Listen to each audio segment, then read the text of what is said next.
भाई साहब, पहले ये बताइएगा, आपका जो कॉलम है वो इस बुनियाद पर है कि फ्री एंड फेयर इलेक्शन हुआ तो उसमें नून लीग 70-80 सीटें जीत सकती है, या इस बात पर है कि मैनेज इलेक्शन होगा जिसमें आजाद उम्मीदवारों को जिताया जाएगा? क्योंकि नून लीग तो अब इस बात की दावेदार है कि बल्ला रहा नहीं, रास्ते में कोई रुकावट नहीं, अब तो हम सिंपल मेजॉरिटी लेने जा रहे हैं आसानी से।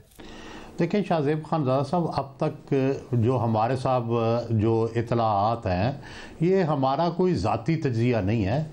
ये हमारे सोर्सेज ने जो अदारों में हैं,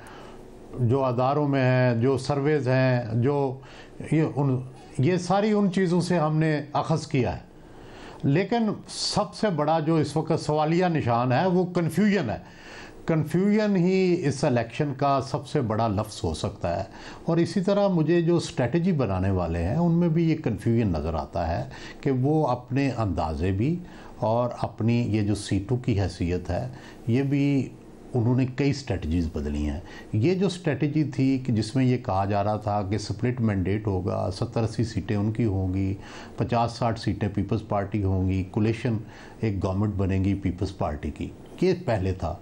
फिर जब नून को फ्री हैंड दिया गया तो नून ने इंसिस्ट किया कि नहीं जी, हम तो मेजॉरिटी लेंगे और हम नहीं किसी के साथ कोलिशन बनाएंगे। फिर ये जब सिंबल वापस लिया गया तो अब एक सोच में, हिकमत अमली में एक नई तब्दीली नज़र आ रही है कि अब जो है जहांगीर तरीन, आसिफ जरदारी भी अहम होंगे, अब आज़ाद उम्मीदवार होंगे, वो किसी भी पार्टी में जा रहेंगे। तो मेरा ख्याल है कि अभी तो आदाफ जो हैं वो मुझे क्लियर नज़र नहीं आते। और मुझे डेफिनेटली ये हुआ है कि हमारी जो भी हिकमतकार हैं, मुझे ये लगता है कि उनको इस स्ट्रेटजी से, कन्फ्यूजन से वो जो है अपना काम निकालना चाहते हैं कि पहले तो पीटीआई के कैंडिडेट्स के बारे में कन्फ्यूजन हो जब सिंबल भी नहीं है, और इसको कन्फ्यूजन को मज़ीद जो है वो गहरा भी किया जाएगा। और लेकिन दूसरी तरफ ये हो गया है कि जो पंजाब में, ख़ास कर मैं पंजाब की बात करूँ, कि एडमिनिस्ट्रेशन जो थी वो नून की मर्ज़ी की है। और अब अगरचे मुझे ये अंदाज़ा हो रहा है कि अब जो हमारी गवर्नमेंट्स हैं वो कोशिश कर रही हैं कि नून उतनी सीटें ना ले जितनी वो ले सकती है या ज़्यादा ले सकती है, और वो चाहते हैं कि इसको 70-80 तक महदूद किया जाए। लेकिन जब तोप से गोला निकल जाए तो वो वापस नहीं आता। अब एडमिनिस्ट्रेशन नून की तरफ जा चुकी है। अब कंट्रोल जो है वो ज़्यादातर नून का है। सबको ये नज़र आ रहा है कि उनकी अगली हुकूमत बनने जा रही है। लोगों की तवक्कुआत जो हैं, ख़ासकर जो ज़िम्मेदारान हैं, वो उनकी भी अब उस तरफ है। साहब, तो फिर ऐसे सिनेरियो में बड़ाई साहब, क्या अगर फ्री एंड फेयर इलेक्शन हो तो सिंपल मेजॉरिटी ले सकती है नून लीग या नहीं ले सकती है? मुझे देखें ना, दूसरी तरफ दीवार है, दूसरी तरफ कुछ नज़र ही नहीं आ रहा। जो कैंडिडेट्स हैं वो पीटीआई के बारे में कन्फ्यूजन है। अब सिर्फ एक फैक्टर जो है वो पुरस्कार है, जिसका अंदाज़ा करना बड़ा मुश्किल है कि वो क्या इसके बावजूद जो पीटीआई के लोग हैं वो खंभों को वोट देंगे। क्या इसके बावजूद जो है वो के बावजूद के कन्फ्यूजन है। तो मुझे ये लगता है कि कन्फ्यूजन का फ़ायदा नून को होगा पंजाब में ख़ासकर।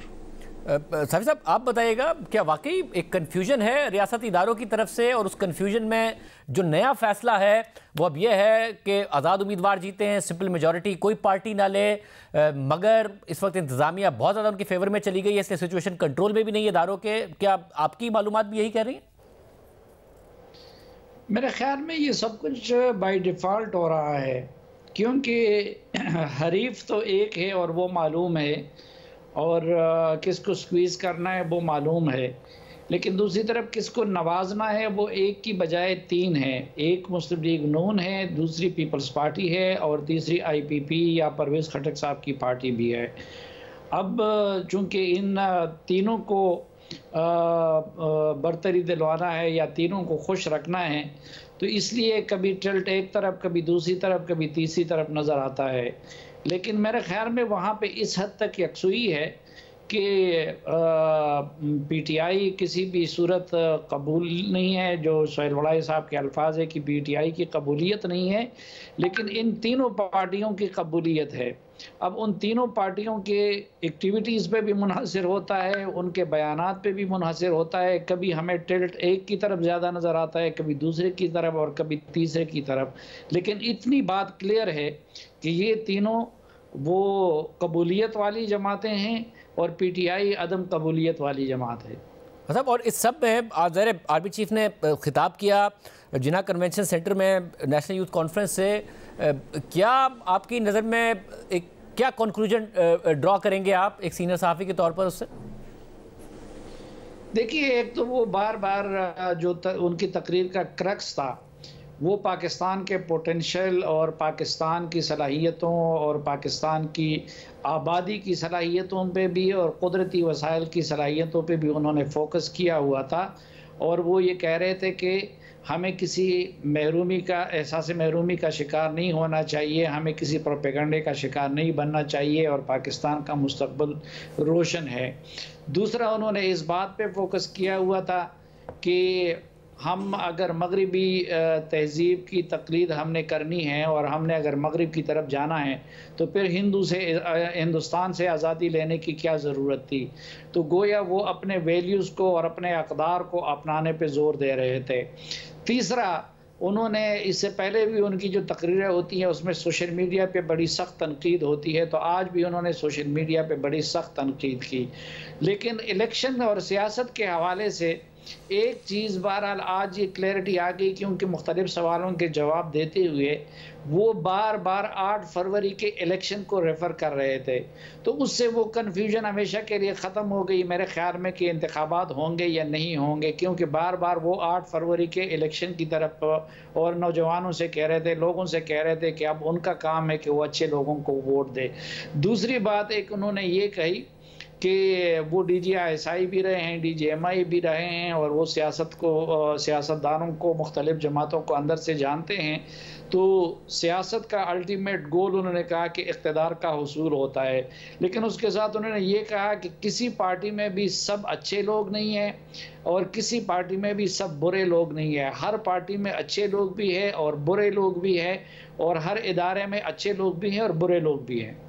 और वड़ाई साहब, ये बताइए सब में जो बिलावल भुट्टो जरदारी की इस वक्त पिच है वो यही है कि जो नून मुखालिफ वोट है जिसमें डायरेक्ट पीपल्स पार्टी का वोट है या फिर जो तहरीक इंसाफ का भी वोट है, वो मुसलसल अब ये एड्रेस कर रहे हैं कि एक तो ये कि आज़ाद उम्मीदवारों के साथ मिलकर हुकूमत बनाएंगे, इसकी आप क्या पॉसिबिलिटी देखते हैं? और अगर तहरीक इंसाफ के वोटर सपोर्टर में कोई कन्फ्यूजन है कि आज़ाद उम्मीदवार पता नहीं इमरान खान के साथ सिंसियर रहेगा या नहीं रहेगा, तो क्या वो वाकई बिलावल भुट्टो जरदारी जो वोट मांग रहे हैं वो उनकी तरफ देख सकते हैं आपके ख्याल में, या जितना इस वक्त पोलराइज्ड है मामला उसमें इसकी पॉसिबिलिटी नहीं है? देखिए, नहीं, इस दफ़ा पंजाब में तो वोट जो है वो प्रो PTI और एंटी PTI पढ़ना है, और एंटी PTI नून है और प्रो PTI ज़ाहिर है PTI है।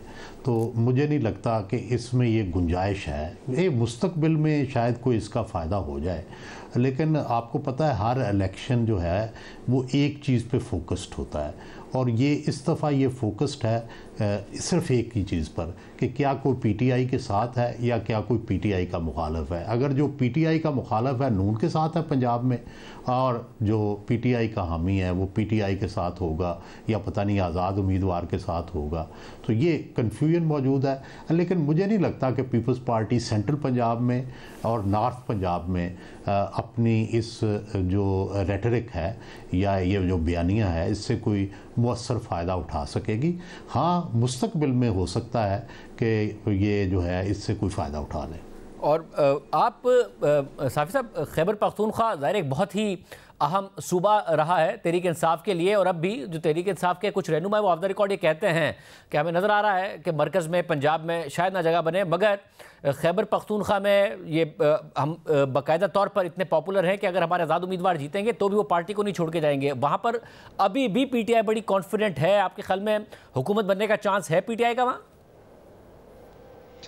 नहीं, मेरे ख्याल में इसका चांस नहीं है।